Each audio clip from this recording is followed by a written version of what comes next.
안녕하세요, UK킴입니다. 오랜만에 목소리로 인사드리네요. 오늘은 제가 이번에 새로 출시한 후지필름 X-E4와 아마 여러분들이 가장 많이 비교하실 것 같은 X백 V의 간단한 비교와 함께 제가 X-E4를 구입한 이유에 대해서 여러분께 공유드리고자 합니다. 먼저 X-E4의 크기를 보면 X백 V와 거의 동일하거나 아주 약간 더 작은 느낌이고, 전체적인 디자인은 좀 더 심플한 느낌을 줍니다. 그립 부분을 보면 백 V는 살짝 그립 부분이 튀어나와 있는데 X-E4는 완전히 평편해서 그립감이 불안한 부분이 있습니다. 그래서 이런 부분은 스트랩을 이용하시거나 부가 액세서리를 이용하시는 것이 좋을 것 같습니다. 조작 버튼을 자세히 보면 여기 플레이 버튼이 이쪽으로 이동했고, Q 버튼도 이 상단으로 이동한 것을 볼 수 있습니다. ISO는 백 V처럼 셔터 스피드 다이얼과 일체형이 아니라 여기 커스텀 버튼을 통해 조정하게 되어 있어서 이 부분은 개인적으로 살짝 아쉬운 부분이었습니다. 후면 다이얼도 X백 V에는 있는데 X-E4에는 없고 여기 전면 다이얼만 있습니다. 저는 백 V를 사용할 때도 어차피 다이얼을 셔터 스피드 변경용 하나만 사용했기 때문에 이 부분은 그렇게 크게 불편할 것 같지 않습니다. 또 백 V 같은 경우에는 포커스 모드 변경 버튼이 밖으로 나와 있는데 X-E4는 그런 버튼이 없이 메뉴에 들어가서 변경하게 되어 있습니다.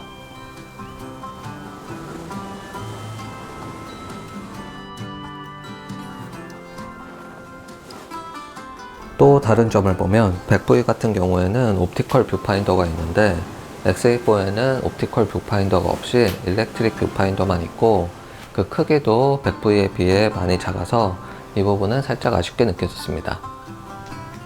플래시 같은 경우에도 백 V는 렌즈 위에 이렇게 조그맣게 내장 플래시가 있는데 X-E4는 없습니다.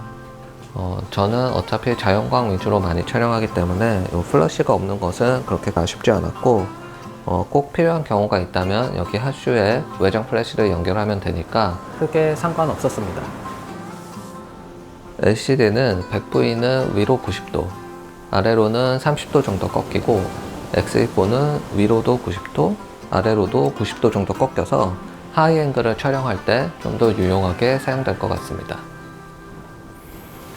또 X-E4 같은 경우에는 스크린이 완전히 이렇게 플립돼서 셀카나 브이로그 촬영할 때 용이할 것 같지만 IPS가 없기 때문에 이동하면서 브이로그 촬영은 좀 무리가 있을 것 같고, 삼각대 같은 데 올려놓고 촬영하시면 문제가 없을 것 같습니다. 셔터 소리 같은 경우도 백 V 같은 경우에는 찍혔는지 안 찍혔는지 모르게 아주 조용한 셔터 소리가 나는 반면 X-E4는 셔터 소리가 확실하게 크게 나는 부분이 다른 점입니다.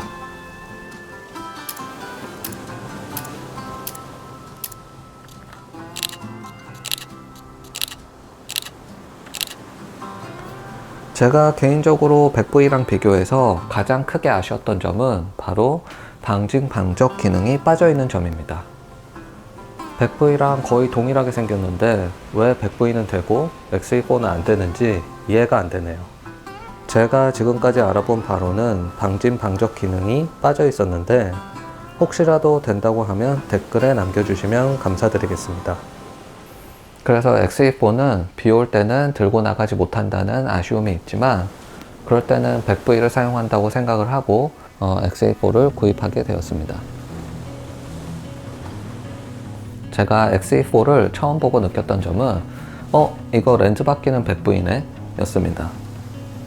왜냐하면 X-E4에 들어간 센서가 후지필름의 APS-C 센서 라인업에서 최상급 기종인 X-T4에 들어간 센서와 동일하고, 오토포커스 포인트도 동일하기 때문에 사진 결과물에서는 퀄리티가 떨어지는 부분이 전혀 없다는 점이 가장 큰 매력 포인트였습니다. 제가 약 1년간 백 V를 쓰면서 상당히 만족하면서 쓰고 있었기 때문에 X-E4에 망원 렌즈를 물려서 백 V와 함께 투바디로 동시에 사용하면 정말 좋겠다 라는 생각이 들어서 구입하게 되었습니다. 또 제가 X-E4를 구입한 두 번째 이유는 작고 가벼운 디자인입니다. 솔직히 일반적인 풀프레임 카메라는 너무 크고 무거워서 상업 촬영이나 특별한 목적이 있지 않은 이상 잘 들고 나가지 않게 되는 게 사실인데, X4나 100V 같은 경우에는 작고 가볍고 또 디자인 자체가 예뻐서 그냥 일상생활에서 특별히 사진 찍을 일이 없음에도 불구하고 일단 가지고 나갔다가 사진을 찍게 하는 매력이 있는 것 같습니다. 내 손 안에 있는 카메라가 가장 좋은 카메라다 라는 말이 있듯이 X4는 그런 관점에서 봤을 때 언제 어디서든지 부담 없이 함께 할 수 있다는 점이 꼭 초보자나 입문자뿐만 아니라 상업 작가나 전문가에게도 매력적인 카메라로 다가갈 수 있을 것 같고, 결국 좋은 사진은 이런저런 스펙이 뛰어난 카메라에서 나오는 게 아니라 작가가 어떤 시선으로 대상을 바라보느냐가 더 중요하다고 저는 개인적으로 생각이 들기 때문에 한 번이라도 더 들고 나가고 한 번이라도 더 찍게 만드는 카메라가 이런 나만의 시선을 키울 수 있는 기회를 더 많이 제공한다는 측면에서 좋은 카메라가 아닌가 하는 생각이 듭니다. 저는 어차피 100V는 관광용, X4는 망원용으로 해서 투바디를 동시에 사용하려고 구매를 하였지만 둘 중에 하나를 꼭 선택해야 되는 입장이라면, 만약에 나는 렌즈를 안 바꾸고 X4의 27mm 번들 조합으로만 사용할 계획이다 라고 하면 저는 아까 말씀드린 방진 방적 기능이 빠진 부분 때문에 X100V를 더 추천을 드리고, 만약에 다양한 화각대의 렌즈를 가성비 좋은 바디에서 사용하고 싶다 라고 하시면 X4를 추천드립니다. 그럼 영상을 끝까지 봐주셔서 감사드리고 오늘도 좋은 하루 되세요.